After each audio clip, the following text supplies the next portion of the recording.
So there's a lot of people who do not want to eat more meat because they listen to Google for all their answers. If you ask Google if eating too much red meat is unhealthy, Google is going to say yes, but Google will also tell you that men can get pregnant. Did you guys know that? Here's the search results. Type in, is eating too much red meat unhealthy? And Google will show the first line response, yes, eating too much red meat can be detrimental to your health. Regularly consuming large amounts of red meat, particularly processed red meat, is associated with increased risk of heart disease, stroke, type 2 diabetes, and certain cancers, especially colorectal cancer. This is complete bull crap. When you also Google, can men get pregnant?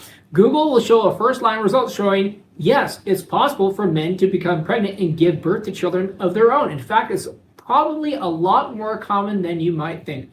This shows how full of crap Google is, okay? So maybe you should not listen to Google for all of your information. Who owns Google anyways? Google is owned by Alphabet Incorporated, which is one of the big 5 tech companies. So it was founded in 1998 by Larry Page and Sergey Brin. Then it went public in 2004. And then Sundar Pichai became the CEO of Alphabet Inc. in 2019, and we're going to discuss this earlier. Let's talk about their censorship.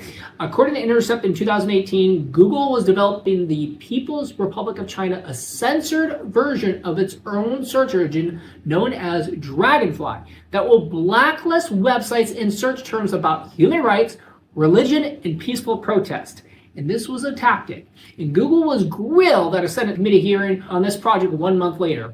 And then in 2025, after Trump was elected, the U.S. Department of Justice, along 17 other states, found that Google operates a monopoly in online advertising technology and is currently prosecuting for these claims. The case is now moving to a remedy stage, which will lead to Alphabet Incorporated, the owner of Google, to be possibly broken up. So who's behind Google? I already told you, it's Alphabet Inc., but the CEO behind Alphabet Inc.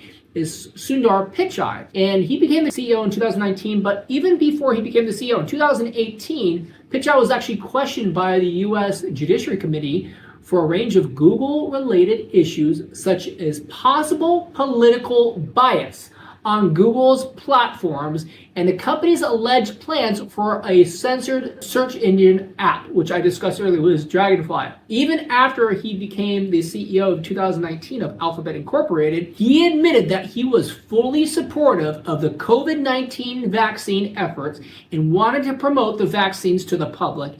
And it was also alleged that he was part of censoring all the information that talked about the risk and consequences of taking the COVID-19 vaccine.